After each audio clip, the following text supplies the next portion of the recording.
right? So Kandinsky is credited with being abstract, but he's not really, at this point, fully abstract. He gets there, but it doesn't like he goes over the edge and never comes back. You know what I mean? And it seems to happen right around 1911, 1913, somewhere right in there, right? And he's not alone. There seems to be a lot of artists in the first years of the 1910s who are very much interested in working toward abstraction. So we looked at the Orphists, right? And Delaunay and Kupka are working toward abstract art by trying to paint things they cannot see, right?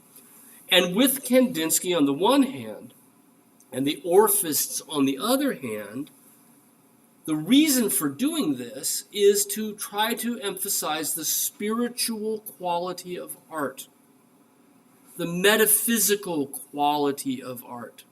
To have an art that inspires in the viewer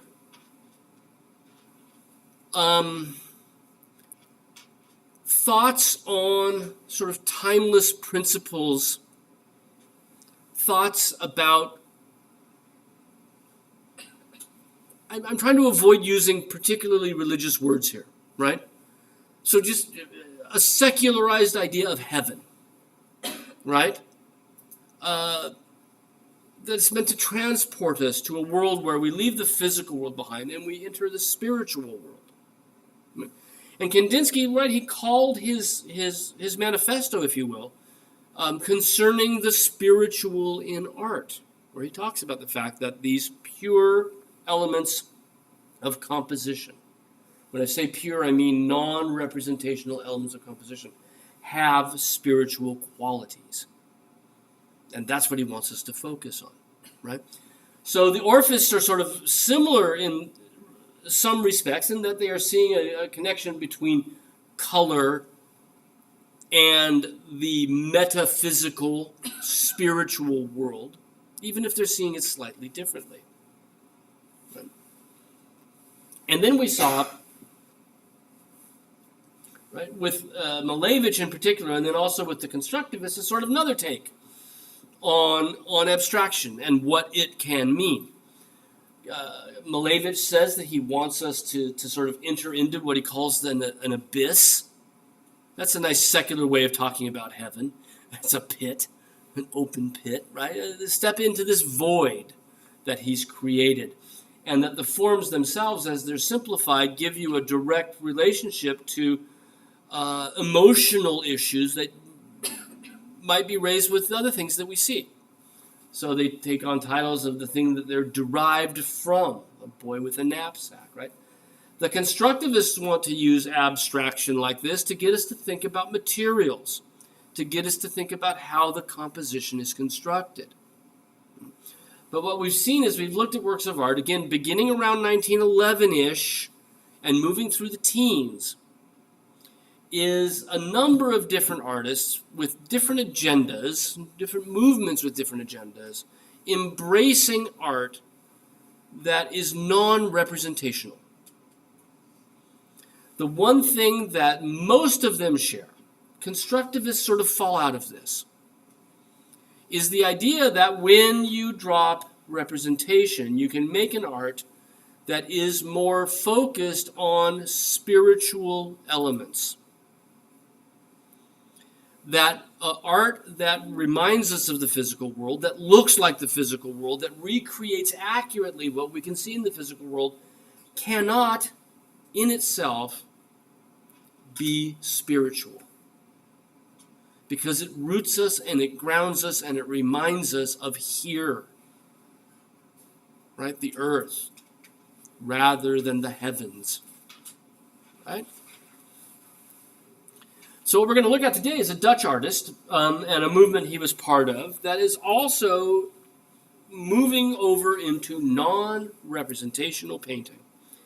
And even though this is dated to the 20s, he begins this idea already around 1911 to 1913. He begins moving toward non-representational art.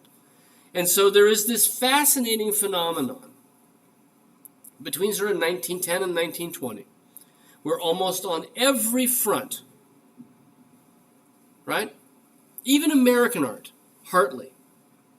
There are references to the real world there, but it's an abstract kind of painting. We looked at Stanton McDonald Wright and synchrony, an offshoot of Orphism. Right there. Even in America, we have artists that are moving into non-representation. This is a fascinating phenomenon. And most of it starts before the war, right? But the war is important. World War I, right? 1914 to 1918. Americans' involvement not until 1916, 1917, right? But this idea of a world that is crashing down around you, where all of this wonderful technology we've started to believe in that might create a utopian modern world, that idea starts to crumble when we start to see how efficiently we can kill each other. How airplanes flying can become airplanes strafing, right? How the things we don't see can become mustard gas, you know?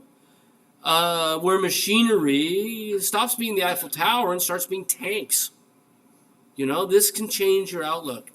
And that idea that our physical world is just a real mess in all of Europe at that point might be something that really pushes artists to think about an art that takes you somewhere else entirely, right? Takes you to a world of peace and harmony when there isn't any to be found around it. So Mondrian, a Dutch artist moving to a sort of geometrical abstraction, right? Non-representation. There seems to be some connections to Malevich in the use of geometry as part of this, and certainly maybe even eventually some relationship to the constructivists that way. In that, his painting is really all about the structure of the painting. Even though he's Dutch, he's from Holland, right? More specifically from The Hague. He spends a significant amount of his career in Paris. He actually moves to Paris in 1911 and spends the next 3 years there before he has to vacate France because of the war. Holland was neutral during World War I. Mondrian goes back to Holland, already sort of on the path toward abstraction, and working by himself in a neutral country when war is raging around him. He moves to pure abstraction, total non-representation. Same thing's true for Malevich and Kandinsky. They're in Russia, and Russia was not part of World War I at first. They are working in relative isolation, right? Contact with other artists there, but they're isolated from the rest of Europe, from Paris or Munich, these homes to great art movements, because of the war. And I don't think it's coincidental that this is when they decide that they're going over the edge, that they're going to non-representational art. Right? Mondrian will see exactly the same issue. Right? So, connections, right? Like, similar to Malevich in a lot of different ways. Mondrian is reducing painting to its bare essentials. That's something Malevich said he was trying to do. He had an agenda for this, right? Malevich wanted to reduce painting to its bare essentials in order to focus on the emotional quotient, right? The emotional relationship of the painting with the viewer, by getting rid of these associations with the world around us, right? Also, like Malevich, Mondrian wants the painting to offer the viewer an escape hatch, right? A window onto a world that is governed by order and reason and harmony. These things he shares with Malevich. And again, it's important to remember that for all of these artists, there's this idea that abstraction is a path to spirituality, right? To harmony and peace. Even artists that weren't abstract, even artists that started doing non-representational color, right? Gauguin, Matisse, are using it as a way to move from this world to something else. But unlike Malevich, I think this is a key difference. For Mondrian, the forms don't float. It doesn't have a sort of that anti-gravitational sense. And I don't think that with Mondrian, if we read enough of his writings, that Mondrian is really trying to get to something emotional. I don't think that's his agenda at all. Right? So these things sort of separate him from the suprematists. There's no element of sort of floating in space. You're not asked to float with it, right? And there isn't an attempt to think that these colors and grids are emotionally expressive. And yeah, I don't see how Malevich is emotionally expressive, but that's what he was saying he was trying to do. Okay? Now, if we look at Mondrian and we compare him to Malevich, we can see that actually, if anything, he's gone further. In that he's reduced it more than Malevich did. Right? Malevich wanted, remember he called that exhibition 0.10? 10 artists looking for the zero sum of painting, trying to reduce it to its bare essentials. But if we compare these two works, right, you can see that, in fact, Malevich has a much broader, wider language of form. Ovals and circles and trapezoids. Mondrian is nothing but horizontal lines, vertical lines, primary colors only, no greens, no oranges. The blue is always the same blue. The red, always the same red. No variations away from three primary colors, black lines in two directions, straight black lines in two directions, no curves, no arches, no gray lines, and then panes of white. But as you can see in looking, that these panes of white are slightly varied from section to section. In other words, it's a range of grays, right? No real pure whites, but then there's no sort of pure white anyway, is there, right? But you can certainly see that the white between the yellow and the blue is much brighter than the pane directly above it, right? So it's if anything, it's more reduced than Malevich, right? It's found a sort of purer, simpler form of painting. And Mondrian calls this, in Dutch, de stijl. And all that means in Dutch is the style, right? That's the name of the movement. And what he means by calling it that is that this is not a style of painting. This is the style of painting. In other words, if you apply the principle of reduction, this is where you end up. This is the style that's left. Right?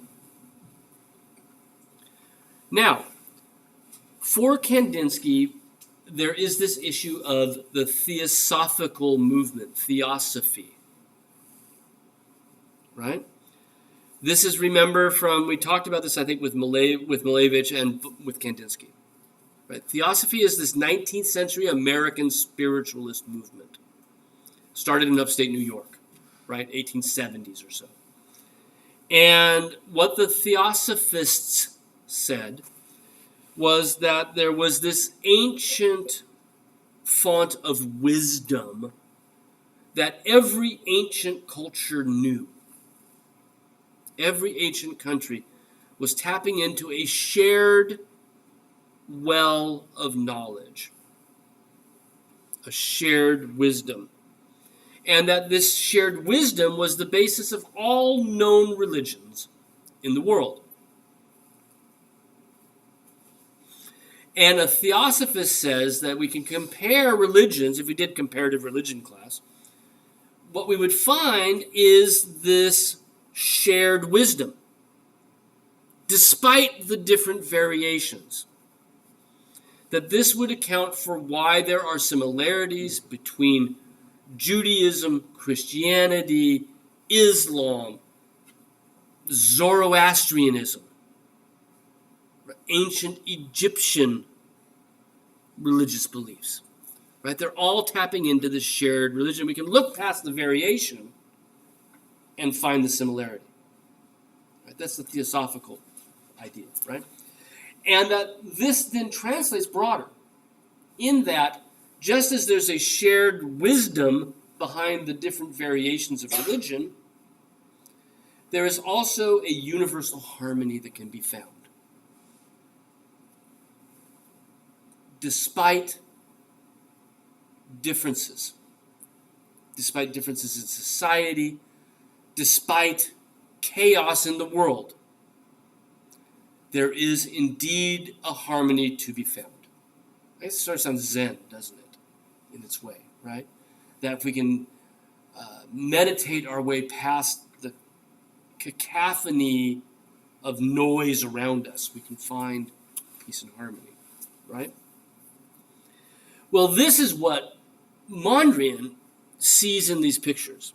He's looking past the chaos of the world, and he's finding metaphysical harmony. And for him, this style is a representation of that harmony.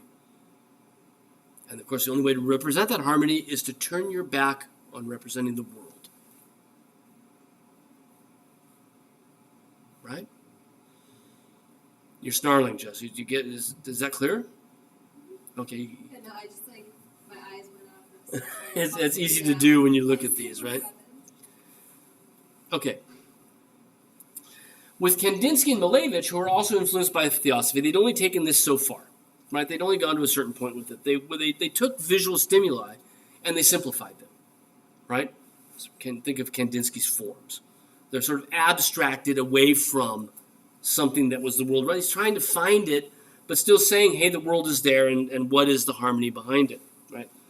They translate those forms into abstract shapes, right? And those shapes, of course, are meant to reflect theosophical harmony. Mondrian goes a step further, right? He's not translating physical objects, right? He's ignoring them. And what he's doing is he's painting the harmonious system, right? The harmony that exists despite the world. The harmony that we don't see because of the world. The only way to paint that is to not paint the world, right? So he is painting this metaphysical, and for him, that harmony can be found in the simplicity of a lattice work of horizontal and vertical lines, 3 primary colors, shades of white. That's it. And once he hits on this, 1917, 1918, he finally nails it. That's all he does for the next 25 years of his life. Variations on that idea. Once you see a Mondrian, easiest unknown slide on an exam you'd ever have, right? See him across the room. Because he didn't change his mind. And if you see something that looks like this that uses a green, that's not Mondrian, right? That's another artist working in the De Stijl circle. There were others. I don't know what this is. I got a missing slide. Okay. Now, so the grid, right, the colors are the harmony behind the chaos. On a certain level, there is a connection to Cubism. What we saw Picasso doing, when we talk about a Picasso picture, right, what we were talking about is both him and Braque are trying to equalize the subject matter of the painting, the nude woman, and the background around it, right? So the nude woman looks empty, right? Like we can see through her. And the background, which we can normally see through, looks as solid as the figure, right? There is sort of all parts of it are created equal. The figure and the ground, right? The positive and negative space. Mondrian is in Paris when they're doing this, right? He moves there in 1911. But again, he takes it a step further. Right? He no longer gives us objects and ground, even painted the same way. It's no longer the representation of something. It's a fool's errand to look at this and say, maybe it's a cow, right? Made abstract. It's not trying to represent anything in the physical world. His painting is an object. And this is a difficult concept, but it's an important one. His painting isn't a representation. His painting is an object. Now, all paintings had been kind of both, right? What is it? Oh, it's a prostitute. A group of prostitutes with Picasso, right? But no, what is it? It's a canvas with paint on it, right? There are these two things that a painting is. One of them is, what does it represent? And one of them is, what is its physical nature? For Mondrian, we don't have that anymore. We only have one. His painting is a physical object, and it is not a representation. So there's no looking at a Mondrian and saying anything other than it's a painting. And that's it. It's an object. Right? And because of this, Mondrian coined another term that's part of this style for how he thinks about his pictures. He calls them neoplasticism. Neue Bildung, right? Neoplasticism, new plasticity. Now, what he means by plasticity is not plastics, because they didn't develop plastics until World War II, right? Have you ever seen The Graduate, right? I got one word for you, Benjamin, plastics, because plastics were big in the 60s, right? What he means by neoplasticism is a new way of looking at objects. Because plastic as a term, before it meant this flexible, clear stuff that's everywhere now, your chair, right? What plastic meant before that was sort of three-dimensional quality of something, right? The object nature of something, right? It's plastic quality. We might, tangible, right? Comes out of that same idea. And so what he's saying is that these paintings, while they're part of De Stijl as a movement, they represent for us a new object nature, a new plasticism. Now, I studied Dutch for a while because I have to read it for what I actually do study. And beelding also means imagery. And I think he's playing with that terminology, that this is a new kind of imagery, right? An imagery that's not about representation, an imagery that is about the object itself as an object. And for this reason, when he frames them like objects. This is the original frame over at the Phillips, right? It's under glass now. But the painting doesn't, when we think about frames, we think about something that kind of hangs over the edge of the painting and provides it with that little window frame that you need because it's three-dimensional looking, right? And you sort of need that when you're looking at representational painting on the wall because there's that idea that our space extends. And so we put frames on those because we put frames around windows, right? For Mondrian, he mats them as objects sitting up on a backboard, right? And the frame that surrounds it so widely that you look at it as like a butterfly under glass, right? As an object in a collection, rather than a traditional kind of fine art, right? Now, I wanted to look at a couple of details. I'll show one or two, and then we'll quit, right? Because I got some really nice.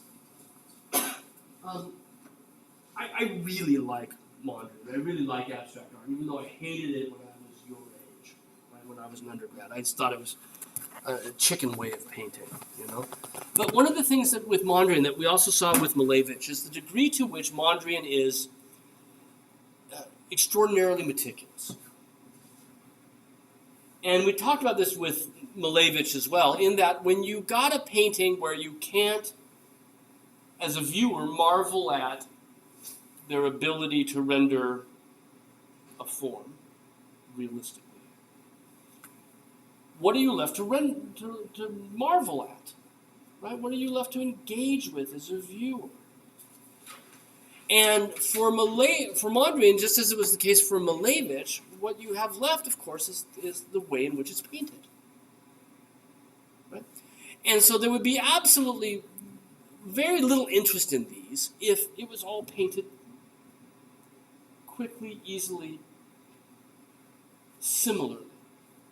And what we see when we look at Mondrian close up is that each of the sections is painted not only like Malevich did, stroke by stroke by stroke, when you could bring out a roller and do the same thing, but also that the strokes change directions. So in some of the panels, they're all horizontal. In some of the panels, they're all vertical. Right?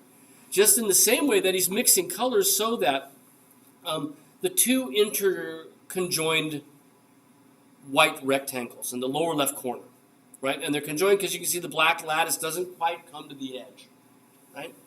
That's one tone, and it looks like it's the same tone as the two whites in the upper right corner, but it's not, right? Keep in mind, digital photography is not the same as being there.